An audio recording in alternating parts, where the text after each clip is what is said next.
చాంతాడంత list ఉంది. నా దగ్గర చాంతాడంత లిస్ట్ ఉన్నప్పుడు మీరు చెప్పిన అబద్ధాలు నన్ను చెప్పమంటారా? మీరు చెప్పిన అబద్ధాలకి లక్ష్మి గారు, సుజాత గారు మళ్ళీ మాట్లాడదాం. లక్ష్మి గారు, మీరు చెప్పిన అబద్ధాలన్నిటికీ సమాధానం నా దగ్గర ఉందండి. బేసికల్లీ వైఎస్ఆర్ పార్టీ వాళ్ళు యువత పోరు అంటున్నారు. యువత పోరు అనే దానికన్నా సుజాత గారు మళ్ళీ మాట్లాడదాం. సుజాత గారు మళ్ళీ మాట్లాడదాం. లక్ష్మి గారు ఏదో అంటున్నారు యువత పోరు అని. యువత పోరు అనే దానికన్నా వైఎస్ఆర్ పోరు అంటే బాగుండదు. ఖాళీగా ఉండి, ఎందుకంటే జలస్ ఫీల్ అవుతూ 1 year లో అసలు 10 లక్షల కోట్ల అప్పుతో నీ రాష్ట్రాన్ని ఇస్తే కూటమి ప్రభుత్వం ఎంత సమర్థవంతంగా మీ కళ్ళ ముందరే 204 అన్నా క్యాంటీన్లు ఓపెన్ చేశారు. మీరు ఆ రోజు పేదల తల కడుపు కొట్టి అన్నా క్యాంటీన్ కూడా క్లోజ్ చేసిన పరిస్థితి అది మీరు ప్రత్యక్షంగా చూసారు. ఇప్పుడు అడుగుతున్నారు, సాక్ష్యాలు మీరు అడుగుతున్నారు కాబట్టి నేను చెప్తున్నాను. అదే కాకుండా ఇప్పుడు ఎవరైతే ఫ్యాన్షన్ మీరైతే మీ నాయకుడైతే పరదాలు చాటును బయటకు వచ్చే సందర్భం ఎప్పుడు చూడలేదు. ఈరోజు సాక్షాత్ ముఖ్యమంత్రి కాకుండా మంత్రుల్ని, ఎమ్మెల్యేలని, వాళ్ళతో పాటు ప్రతి నాయకుడు కూడా కొండలు, గుట్టలు, లోయలు ఇలాంటి ప్రాంతాలకు వెళ్ళి బడుగు బలహీనులు అందరికి కూడా పెన్షన్ చేతికి అందించే పరిస్థితి చూస్తున్నారు. అది కూడా మీరు ప్రత్యక్షం మీ కళ్ళతో చూస్తున్నారు. మీ మంచిని చూడలేని తత్వం ఉన్న వైఎస్ఆర్సీపీ వాళ్ళు వీళ్ళ ఆర్గ్యుమెంట్స్కి అర్థం పర్థం లేకుండా పోతుంది వాళ్ళ రాష్ట్రంలో.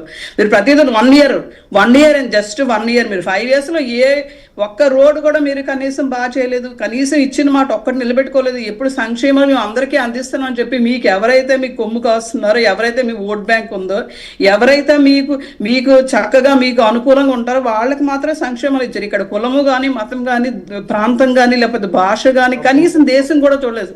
సంక్షేమానికి అర్హులా కాదా ఒక్కటి చూసి సంక్షేమం అందించిన ఈ కూటమి ప్రభుత్వానికి మీరు ఏది లేక, ఏ పని లేక టైటిల్ పెడుతున్నారు. టైటిల్ పెడితే మీ నాయకుడు వచ్చి తుత్తలక్కలాగా బయటకు వచ్చిన తర్వాత ఎవరు ఆ గుంపులో ఎవరు కారు కింద పడిపోతున్నారో, ఎవరికి హార్ట్ అటాక్ వస్తుందో వీళ్ళందరూ కూడా, ఎందుకంటే జనరక్షణకి నేను వెళ్తున్నాను, జనాల కోసం వెళ్తున్నాను, మీకోసం వస్తున్నాను అని చెప్పి నాయకుడు తన కారే కింద పడి చనిపోతే కనీసం చూసిన దాఖలా లేవు.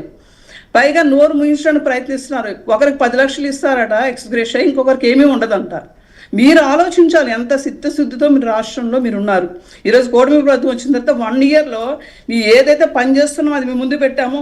కమింగ్ డేస్లో ఏ పని చేస్తామో చెప్తున్నామో, అప్పెందో చెప్తున్నాం, ఆస్తి ఎంతో చెప్తున్నాం. ఎవ్రీడే మీ ముందర మీ వైట్ పేపర్ ఉంది మీ ముందర. మీరు ఇంకా దాన్ని ఎవ్వరు కూడా యాక్సెప్ట్ చేసే పరిస్థితుల్లో ఇవాళ వైసీపీ ప్రభుత్వం లేదు. ఎందుకంటే అంతసేపటికి మీరు అదే పాత త్రోవలోనే వెళ్తున్నారు. మళ్ళీ అదే అబద్ధాలు, అదే నాటకాలు, అదే యాక్షన్లు, అదే జనాల్ని పోగు చేయడం, మళ్ళీ మీలో మీరు రాలేసుకోవడం, అది పక్క పార్టీలకు ఆపాదించడం, ఇటువంటి ఎజెండాతోనే ఎప్పుడు వైసీపీ పార్టీ ముందుకెళ్తుంది.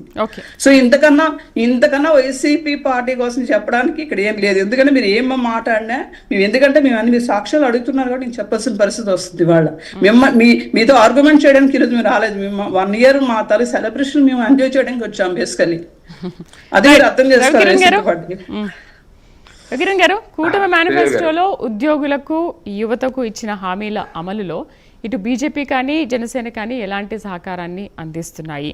మరేంటి నిరుద్యోగ భృతి అంటున్నారు, ఎంతమందికి ఇస్తున్నారో తెలియదు, ఎంతమందికి ఇచ్చారనేది కూడా రమేష్ గారు మాట్లాడుతున్నారు. ఈ 20 లక్షల ఉద్యోగాల సృష్టి పైన ఎటువంటి పురోగతి సాధిస్తున్నారు, మరి వాళ్ళకి ఎటువంటి న్యాయం చేస్తారు?